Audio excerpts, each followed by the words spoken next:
Good afternoon, Enrique. How are you? Fine. Good afternoon, Patrick. All right. Welcome to the Call to Learn session, our first session, the pilot session today. Mm-hmm. You ready for practicing your English? Yeah, I'm always ready to practice my English. In fact, I love to practice English whenever I have opportunities to do that. All right. First of all, I need to know basically what are your needs with this kind of active online session. Obviously, what we can do here is pronunciation, have conversations, etc. Are there any other needs like grammar or anything that you'd like to? Well, in my case, I am not very worried about grammar because, in fact, it was a method that I hated in the past because it was more theoretical than practical, and I love practicing. So, and I completed reading and so on. But for my need for this kind of sessions is to maintain the accuracy, the pronunciation.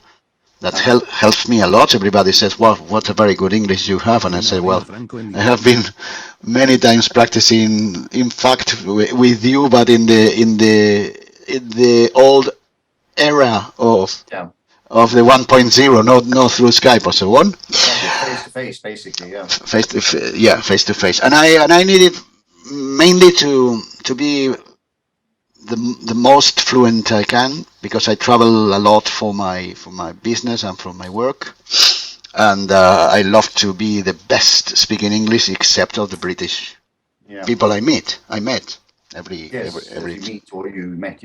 As you see, I've just sent you a note there by the chat function which says as fluent as possible. Okay. Oh yeah, as fluent as possible. I can read it out.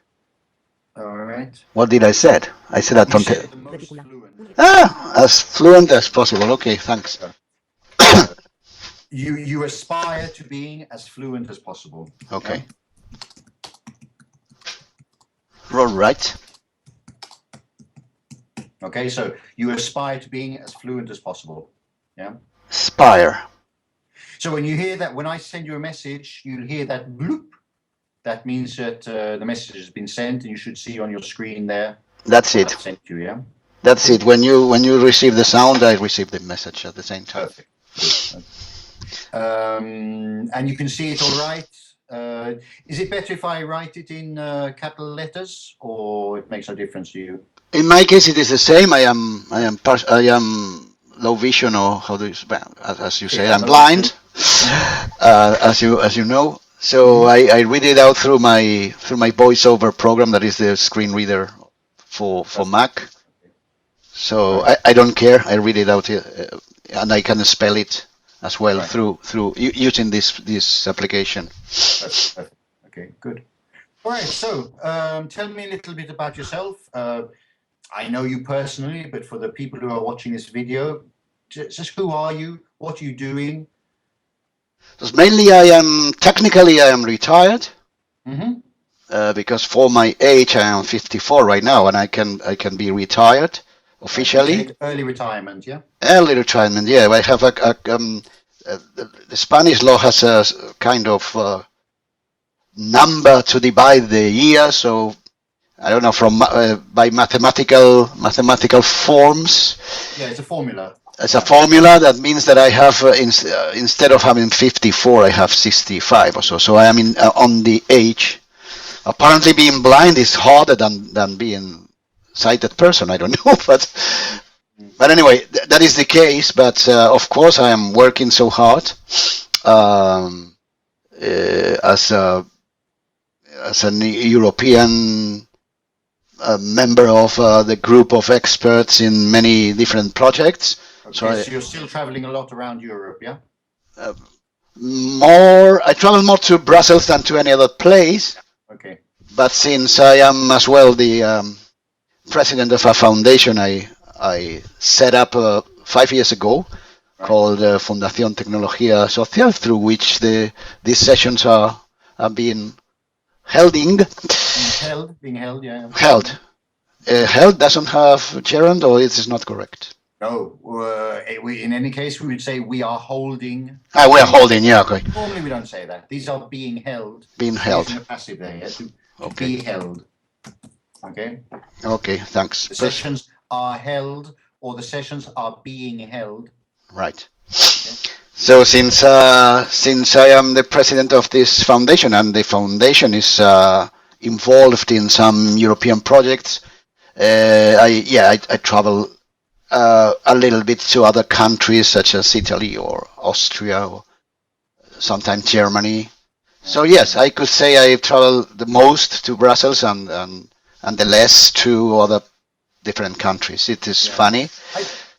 It is funny, and it requires, as I said, a good level of English. Or I prefer having a good level of English. I meet people every day during my journeys that are in a very poor level, and they have many problems to be understood by others, and it is very, very, very bad. You don't want to be associated with that group, yeah? No, I don't. I don't want to be involved in these groups, because it is better to go to do something. You go there to do something, to do business in general, and the more English you speak, or the more level, or the more accuracy you have, the less time you lose understanding silly, stupid, and single, and very, very, very, very easy things, you know. Yeah, we talk about wasting time. Okay, so I try not to waste time. It's better not to waste time. Okay, I don't want to waste time explaining, etc. Yeah. What did I? Just a note I sent you a little while back. There, we talk about age. For example, tengo 21 años. Yeah. In English, we use the verb be. So I'm 21. I'm 21. Yeah. Soy mayor de 21. How would you say that? Oh, I'm older than 21. I'm over 21. Over 21. Okay. So I'm over 21. So we don't say I have 21, I have 54, but we use the verb be. Okay. Yeah, I am 21 and I am over 21, and I am less than 21. No, under. Under. Over. 21. Over. Under. Okay. We say underage. To be underage. To be underage is to be no. Menor de edad. Yeah, okay. Menor de edad. Underage, and then yeah. And the other interesting thing there, we said when you were traveling, you said my journeys, etc. A journey, normally we use in singular. So I have a journey next week. What synonym do we have for journey? Travel, trip. No, travel, no, but trip, yes. Okay, so journey equals trip. Okay. The difference is that trip is short, journey is usually longer. So we talk about a journey through Africa or a trip to Barcelona. Okay. Normally, now with airplanes, we fly to... Yeah, from here to Brussels in 2 hours and a half, so... In the past, that would have been a journey, now it's a trip. Yeah. Okay, or if the flight's delayed, it would become a journey, of course. So travel, a synonym to what, then? Exactly, so the note I sent you was, I meet people on my travels. Your travels. We use the word travel as a verb, so I travel a lot. Or as a general concept for a large number of travels throughout your life. So, for example, if we talk about Marco Polo, we talk about the travels of Marco Polo. Yeah, because amongst other things, you cannot distinguish if some of them were trips and some of them were journeys. Exactly. It's not referring to specific things. So we don't say a travel to Barcelona. We say a trip or a journey to Barcelona. Okay? Right. Travels in plural refers to a generic concept. Okay? Yeah, but I used to travel to Barcelona every Wednesday, for instance. That's the verb. I used to travel. Yeah. Not as a noun. Okay. Okay, but I never. I used to trip or I used to journey. You make regular trips to Brussels. Yeah. Okay? So, en mi próximo viaje a Bruselas would be? In my next trip to Brussels. My next trip to Brussels. Okay. Clear? Clear, like water. And yes, I think that's all we need to say about trip, travel, and so travel is a verb. So and travel is the same pronunciation of trouble, problema. I'm glad you asked that question. Okay, we have two words which are typical problem for Spanish people for two reasons. One is the B and the V. Yeah. Depending on who you speak to in Spanish, some people make more or less a difference between the B and the V. Yeah. The Royal Academy says that there's no difference. Okay, but in English we make a big difference between the B Yeah. And and V. the V. Okay. Yeah. The V, which in Spanish would be uve, obviously, vibrates a lot in English. Yeah. So he's saying, for example, visit, Yeah. vote. Okay. Yeah. Vocal, vowel, and things. Vocal, vowel, etc. Okay. Voice. Okay. And the B is short. It's like a P almost. P, B. So bicycle, brother. Yeah. But Birthday and things like that. birthdays. Okay. So that's on the one hand. That's one of the problems, the B and the V. The other problem is the vowels. In Spanish, you have 5 vowels. A, Just- E, I, O, U. Yeah. Just And they're 5, yeah. short, okay? And they are In short. English, we have the same number of vowels formally, but they're not always short. Some are short. Well, pardon. All of them can be short or long. Yeah. Okay? So we have, for example, a for and or man, and then we have a for make or take. Okay. Yeah. So, but then there's other pronunciations also of that same. I think the letter A or the vowel A has 5 different pronunciations. We won't look at it today. Maybe we could prepare that for another time. Yeah. So we have a, which is the first one I said, for man, and, etc. Okay. How do you say aterrizar in English? Land. Land. Okay, so that's a. All right. Land. I don't know how you can see the phonetic symbols in this, but I'll send you basically the phonetic symbol here, which is an a and an e. Yeah. Spanish a, Spanish e. Join them together and it becomes I, more or less. Okay. Land. So, land. Okay. Yeah. Obviously, we're exaggerating because we're practicing pronunciation, but that's the idea. Okay. Okay. Good. Okay. So that's one of the typical pronunciations of the vowel A in English. Excuse me. We saw it previously in the word travel. Okay. So you notice there with travel. Yeah. You see that the A is sort of extended or added with an E. I travel. Travel. Yeah. Perfect. Good.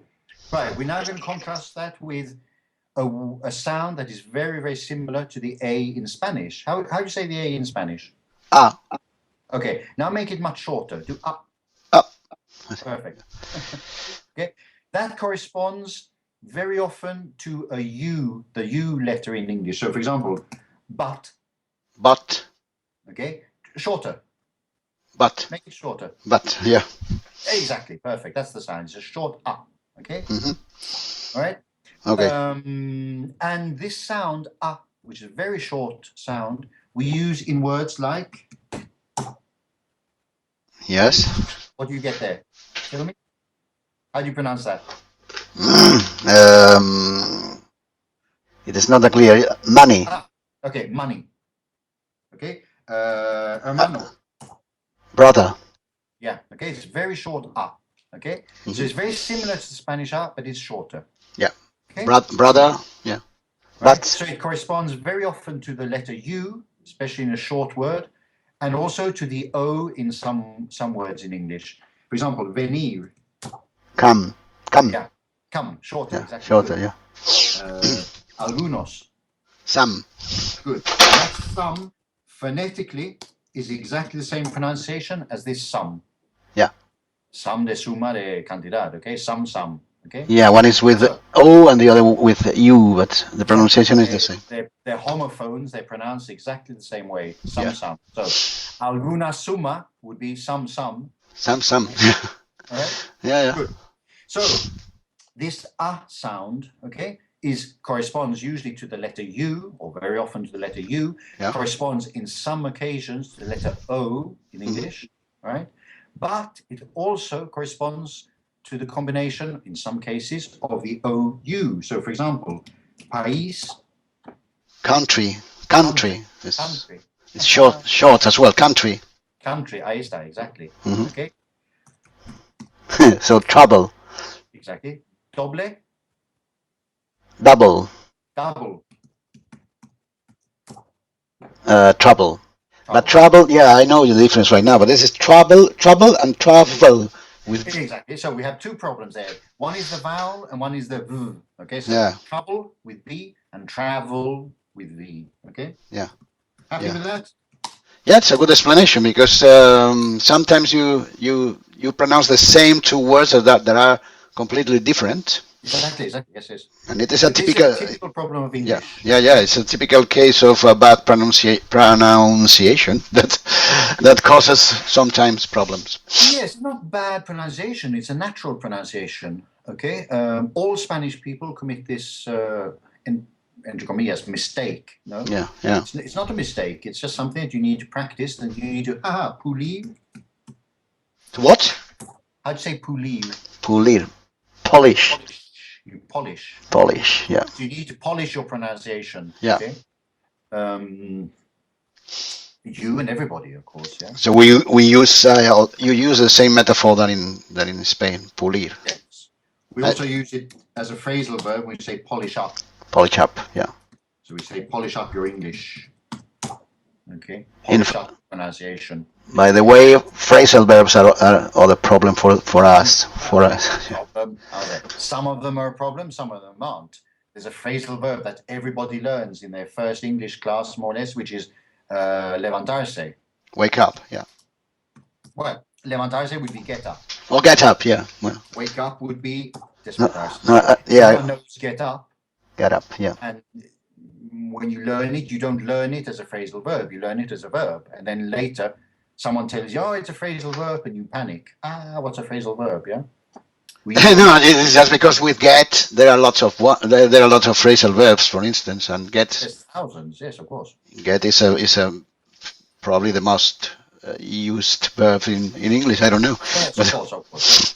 Get on its own has many different meanings, and then you put a adverb particle behind it, it has even more meanings, of course. Yeah. Yeah. But I'd like to return to the word polish, and I'm writing it with a capital P. Why? What does P, capital Polish mean? Don't pronounce it. Just tell me what it means. It means a citizen of Poland. Of Poland, exactly. Poland, yeah. The problem is, how do you pronounce it? Do you know? Are you going to risk? I think it is. Or do you want me to pronounce it first? Technically, it should be the same, but I don't know. That's asking too much. The capitalization doesn't mean necessarily that you have to change the pronunciation, but I don't know. Okay, but you do, because now you know that it means something different from the first word, which was polish. So, polish and how do you say the second one then? Second one, the citizen of Poland, or an adjective for something from Poland, is Polish. Oh, because it's part or comes from the root of the country. Of Poland, exactly. Poland, so, yeah. Polish, the verb puli, and then Polish, the adjective. It's like an OU, something like Polish. Oh, yes. This is the English O. Yeah. When we say the letter, the vowel O, which is a very typical English sound. For example, we say the Rolling Stone. Yeah. O. Yeah. Mm-hmm. Okay. Good. And don't forget, it's also the number 0. The Yankees, the Americans tend to say 0, and we say O. Particularly for telephone numbers. So 404-2900. 00, yeah. Yeah, 00. Or the famous James Bond. 007? 007. Not English, no? Yeah. 007. Okay. All right. So we have Polish and Polish. Mm-hmm. Okay, so depending on the context, you have to pronounce the same word, the same spelling, in a different way. Mm-hmm. But you know that because that's typical English, yeah? Yeah. Okay.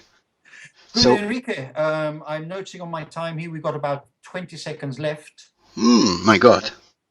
I thought it has been short for me. I think I was speaking just 2 or 3 minutes. It's fantastic. Time flies. Yeah, but I think a session of 20 minutes is enough to concentrate your mind. Yeah. Almost or even more if you are very worried about your English, as it is my case. So I think it is enough. More than 20 minutes, probably it's tiring, como se dice, cansado. Yes. Because don't forget that your level of stress, the level of adrenaline in your system at the moment is very high. Okay, this is not a natural situation. If we were sitting on a sofa chatting, then you're relaxed. But in a situation like this, the level of stress is positive. It's very positive. Adrenaline helps you think faster. Of course, it's instinctive. So what you're doing is you're using your English more naturally, but with a high level of stress, and you can't continue that high level of stress for a long time. Yeah. So I personally recommend 20 minutes. 20 minutes. I've heard a beep, by the way. Yes, that was my alarm clock. So it's your alarm clock. That I have to go. Okay, thank you very much indeed for this testing session or appetizing session. I hope your students will take advantage of listening to this one, and we will. Well, you will do it more or less the same than with me, depending on the level of each student, of course. We adapt to the level of each student, and also the content. Because, for example, if you're in Brussels next week and you want a 20-minute session to prepare a PowerPoint presentation, talking about PowerPoint presentation would be the star of the session. Yeah, and we would talk about policy words or something like that if we are going to have the presentation in political terms or policy terms or whatever. Yeah, exactly. Okay, but you have a specific work session, and that's the advantage of this thing, that you can do it from Brussels, which is great. Okay. But thanks a lot. Good to speak to you. As you've seen there all the notes, but take what you consider important from those and work on them. Thanks, Patrick. Bye.